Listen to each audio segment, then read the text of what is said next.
समाज नेपालसँग पनि जोडिन आएको छ। संस्कार समाज नेपाल यो 4 वर्षमा जहाँ पुगेको छ उहाँको भूमिका अति नै महत्त्वपूर्ण रहेको छ। संस्कार समाज नेपाल अहिले 4 वर्षको अवधिमा त्यस्तो केही ठुलो उद्देश्य भिजन भन्दा पनि सानो कुरा हो, तर यो सानो कुराले पनि देशको भविष्य निर्धारण गर्ने र हाम्रो देशको स्थिति कस्तो बनाउने कुरा चाहिँ तपाईँ हामीले गर्ने सानो सानो व्यवहार सानो सानो आचरणले नै देशको दिशा निर्धारित गर्ने र देशको भविष्य निर्धारित गर्ने कारणले गर्दा संस्कार समाज नेपाल प्रत्येक व्यक्ति असल बनाऊ, अनुशासित बनाऊ र व्यक्ति राम्रो भएपछि परिवार राम्रो हुन्छ, परिवार राम्रो भएपछि समाज राम्रो हुन्छ, समाज राम्रो भएपछि तपाईको यो हाम्रो देशको प्रत्येक संयन्त्रमा असल संस्कारको विकास गरेर देश समृद्ध बनाउन सकिन्छ भनेर हामी हिँडिरहेका छौँ। यो अवधिमा हामीले धेरै ठुलो काम चाहिँ होइन, तर सानो सानो तपाईँ हाम्रो दिनचर्यामा तपाईको हामी 24 घण्टामा हामीले गर्ने एक्टिभिटिजहरू चाहिँ एकदमै गहनका साथ एकदमै अनुशासितका साथ हामीले गर्दै गऱ्यौँ भने अवश्य हाम्रो देश राम्रो हुन्छ भनेर हामी हिँडिरहेका छौँ। तपाईको विश्व कहाँ पुगिसक्यो, हामी चाहिँ कुन अवस्थामा छ भने तपाईँ हाम्रै कमजोरीले गर्दा हाम्रो देश चाहिँ आज यो स्थितिमा भएको हो। विश्वमा अहिले हामी विश्व हेऱ्यौँ, बुझ्यौँ, देख्यौँ, आफ्नो क्षमताले भ्याएसम्म त्यहाँको मान्छेहरू जनताहरू एकदमै अनुशासित, सबैजना आफ्नो दायित्व भूमिका निर्वाह गर्ने, तर हाम्रो देशमा त्यो कुराहरू एकदमै कमी भएको कारणले देश यस्तो भएको हो जस्तो लाग्छ। त्यस कारणले हाम्रो समाजमा भएको कुसंस्कारहरू हटाउँदै तपाईको समय सापेक्ष चाहिँ सुधार गर्दै र राम्रो चिजलाई अनुसरण नराम्रो चिजलाई छोड्दै जानुपर्छ भनेर हामी हिँडिरहेका छौँ।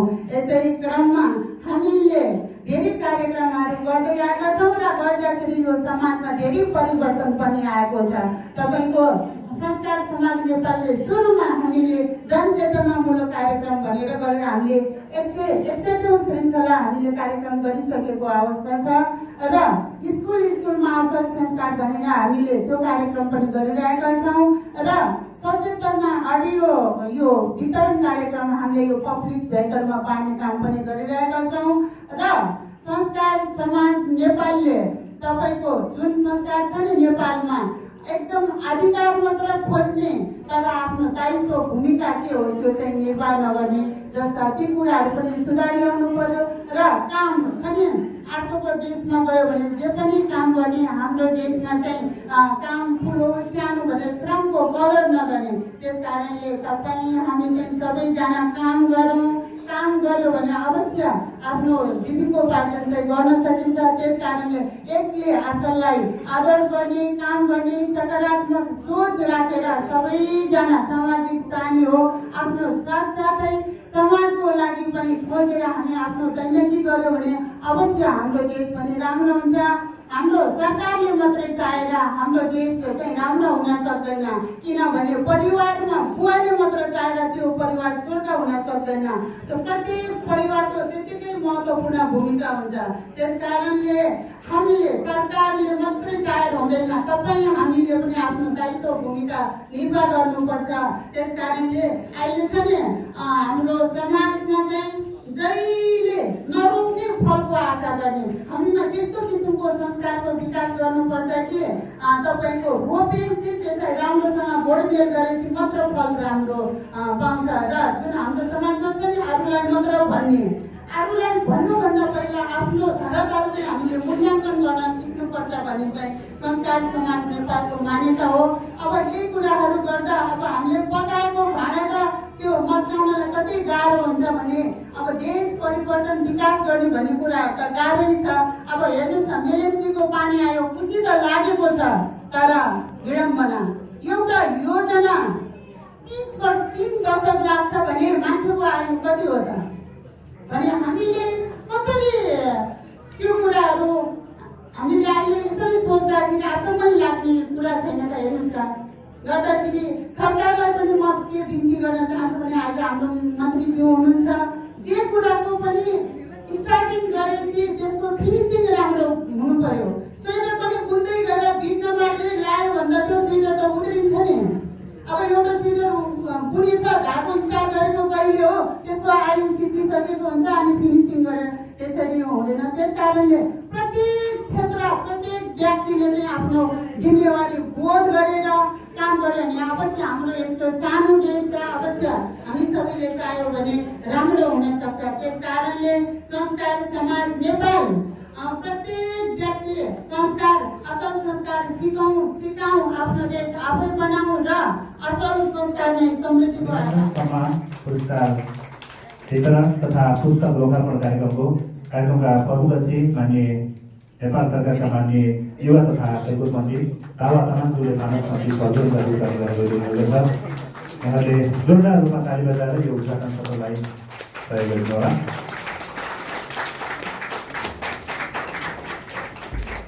सभापति प्रमुख अतिथिज्यूले कार्यक्रम उद्घाटन गरेको छ। म धेरै धेरै धन्यवाद दिन चाहन्छु। भद्रकुमारी घरेज्यूलाई म दोस्रोमा लगाइदिन अनुरोध गर्छु। त्यसै गरी टीका लगाइदिएर भद्रकुमारी घरेज्यूले अभिनन्दन गर्नुहुनेछ। सभापतिज्यूलाई म खाता लगाएर अभिनन्दन गर्न अनुरोध गर्छु। नेपाली साहित्यमा लमजुङ बुढाडाँडा खुङखुङबाट 1996 सालमा जन्म भएको नेपाली भाषाका थुप्रै कृतिहरू पढ्न ल्याउनु भएको छ। 30 भन्दा बढी कृतिहरू श्रीमानको सरकारको उपसचिव स्तर समेतमा उहाँ रहेर 33 वर्ष उहाँ सेवा गर्नुभयो।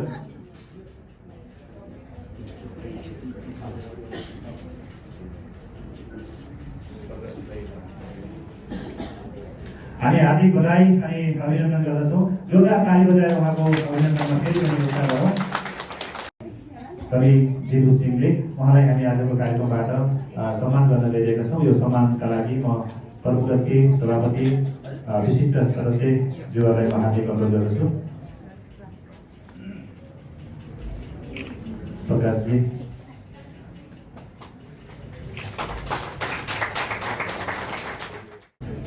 सरस्वती गौतम नमस्कारको साहित्य प्रतिष्ठानका अध्यक्ष लगायत थुप्रै साहित्यिक संस्थामा आबद्ध हुनुहुन्छ। उहाँलाई हामी जोरदार ताली बजाएर फेरि पनि सम्मान व्यक्त गरौँ।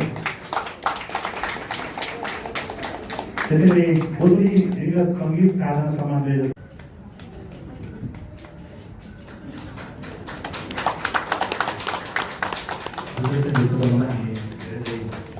धन्यवाद दिन्छौँ, बधाई दिन्छौँ। त्यसैले अर्को सम्मान सुचेतमान मालिकज्यूलाई म सम्मान गर्नको लागि हाजिर गर्नु गर्छु।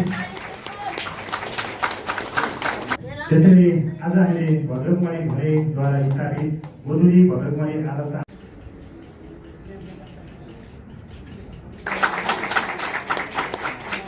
पुरस्कृत हुने बलराम कोइरालाज्यूलाई म पुरस्कार गर्नको लागि हाजिर गर्नु गर्छु।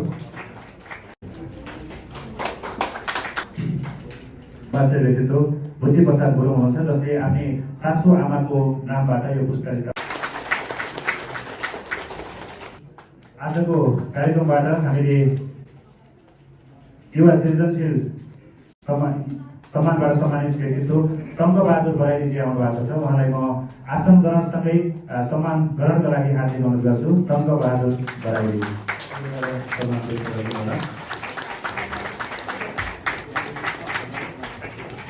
धेरै धन्यवाद दिन्छु प्रमुख अतिथि सभापति लगायत सम्पूर्ण अतिथिज्यूहरूलाई। हामी यहाँले जोरदार ताली बजाइदिनु होला। बोधुली साहित्य प्रतिष्ठान यस्तै नयाँ कृतिहरू पुराना संस्थामा अभिनन्दन गर्दै नयाँ कृतिहरूको सार्वजनिक गर्दै अगाडि बढिरहेको संस्था हो। यो सौभाग्य हामीलाई प्राप्त भएको छ। हामी संस्थालाई यो सौभाग्य प्रदान गर्नुभएकोमा दुवै लेखकप्रति आभारी छौँ र आजको कार्यक्रमबाट हामीले उहाँलाई आभार पत्र प्रदान गर्न गइरहेका छौँ। म त्यो आभार पत्र ग्रहण गरिदिनको लागि कवि उज्जवल दास भट्टराईज्यूलाई हार्दिक अनुरोध गर्दछु। दिनको लागि हार्दिक अनुरोध गर्छु। उज्जवल दास भट्टराई कवि उज्जवल दास भट्टराई। त्यसै कवि धतानन्द शर्मा गैरेज्यूलाई पनि हामी आभार पत्र प्रदान गर्छौँ।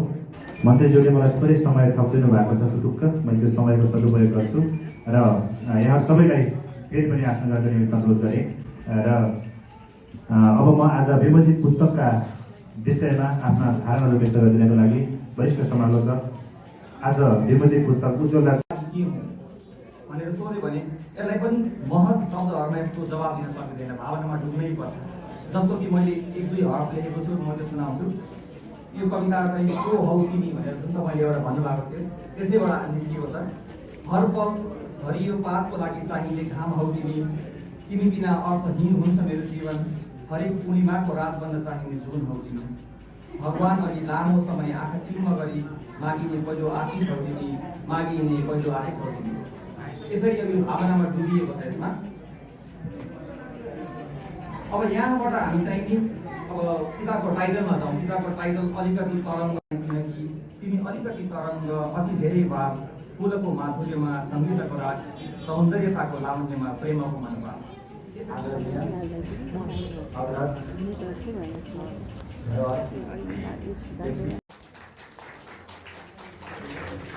म यो सन्दर्भ किन राखिराखेको छु भने यहाँले पृष्ठभूमिको कुरा राख्नुभयो। यो साहित्यिक सम्मेलन त आज सम्पन्न हुन गइरहेको छ यो कमलाजीमा। हाम्रो सम्मानित व्यक्तित्व मध्ये सरस्वती गौतम पनि हुनुहुन्छ। तपाईँलाई भरे त्यो भगवानको लोकबाट भगवान सरस्वतीले फोन गर्नुहुनेछ, मलाई किन छुटाउनु हो, आज हामी यो साहित्यिक सम्मेलन यहाँ गर्न गइराखेका छौँ।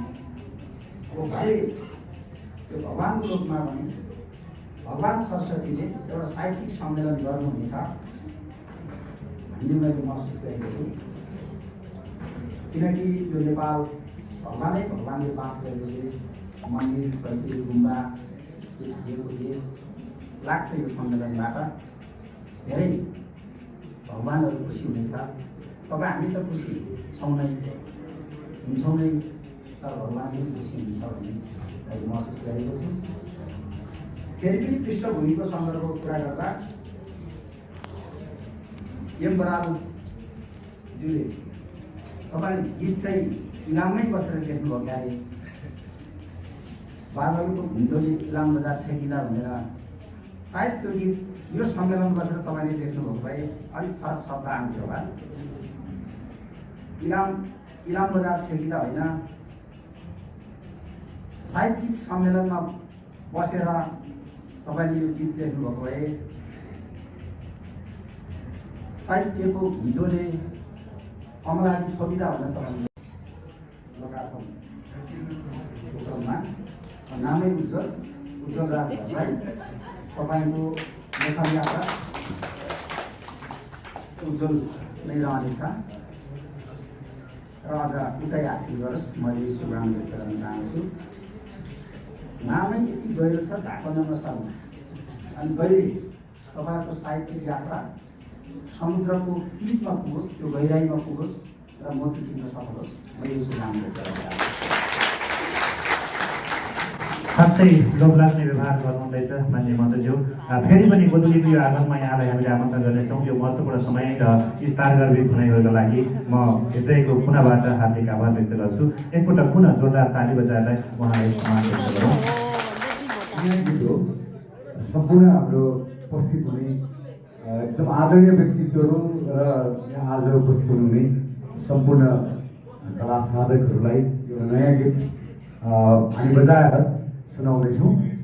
प्रविशा अधिकारी र मैले गाएको हो र यसको सङ्गीत मैले गरेको छु र यो गीत चाहिँ उज्जवल भट्टराईजीले लेख्नु भएको छ।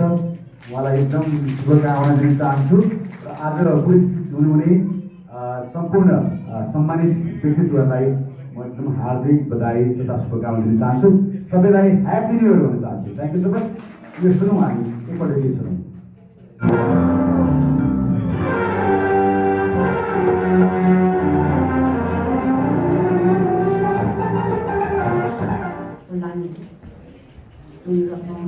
समर्पित गर्छु, त्यसको लागि म उहाँप्रति आभार व्यक्त गर्दै धन्यवाद दिन चाहन्छु।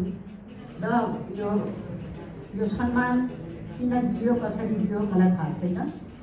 अब म सामाजिक क्षेत्रमा धेरै वर्षदेखि काम गरेको, कतिपय 6 दशकदेखि म सामाजिक क्षेत्रमा काम गरेको व्यक्ति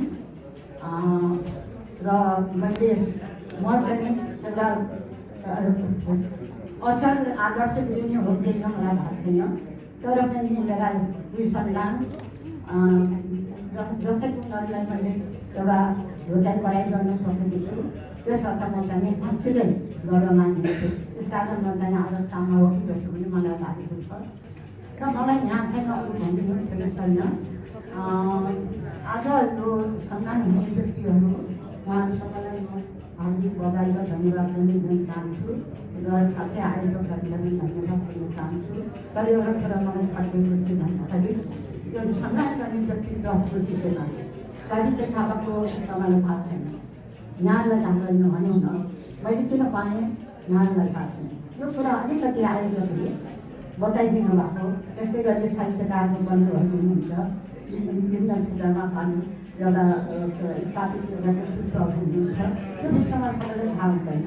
त्यस कारण त्यो विषयमा अलिकति व्याकरण अलिकति उहाँको परिचय आयोजकले दिनुभएको भए राम्रो हुन्थ्यो कि भन्ने मलाई लागेको हुनाले यति कुरा मैले यहाँ व्यक्त गरेँ र मलाई यो जुन एउटा अभिनन्दन सम्मान पत्र र पुरस्कार दिनुभएको यो राशि मैले हेरेको छैन कति छ। त्यो चाहिँ मैले यो आमा कोषलाई आमा सम्मान कोषलाई अर्पण गर्न चाहन्छु। मेरो नियति भएछ अब कहिले हिउँ कहिले वर्षा ऋतु भई बदलिन्छ।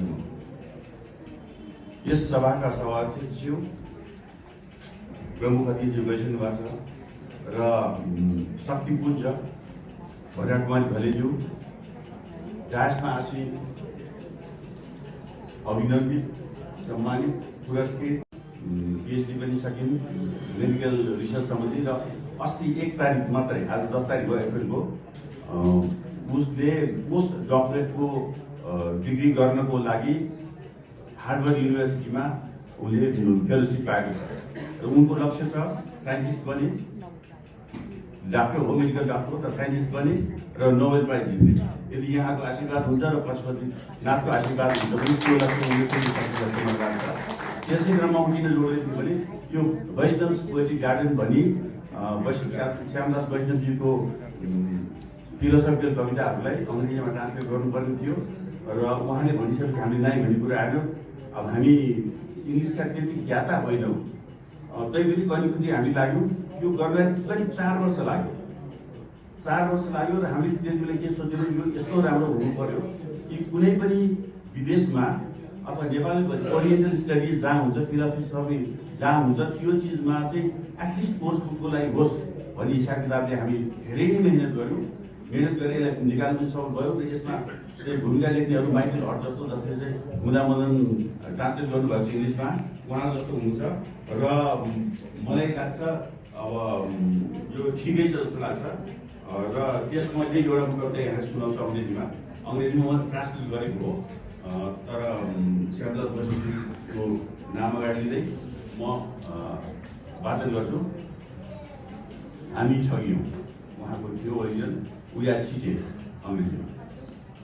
Not only from the one who intimidates and threatens, not only from the coercer and the scarer, but also from the preacher and the winter, we have been looted.